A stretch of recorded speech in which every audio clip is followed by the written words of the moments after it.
काफी सीरियस है। वैसे सदमा लगा कैसे? डॉक्टर साहब, पद्मा को सदमा सफेद बालों की वजह से लगा है। एक ही रास्ता है। बताइए ना डॉक्टर। एक ऐसा राज बताना होगा जिसे सुन के इन्हें और बड़ा सदमा लगे, वरना डॉक्टर।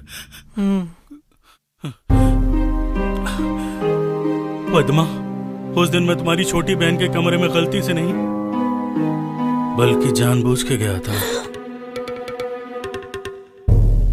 बहू, आज तक तुम्हें जो गहने दिए ना, वो सब नकली है।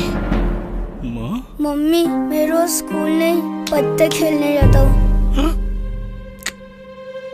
डॉक्टर साहब, अब आप भी कुछ करिए। मैंने हमेशा मनी मन तुम्हें अपनी अर्धांगिनी माना है पद्दू। पत्तू? सुना आपने, सुप्रीम कोर्ट ने नवाज शरीफ की बजा दी है। क्या बज गई घंटे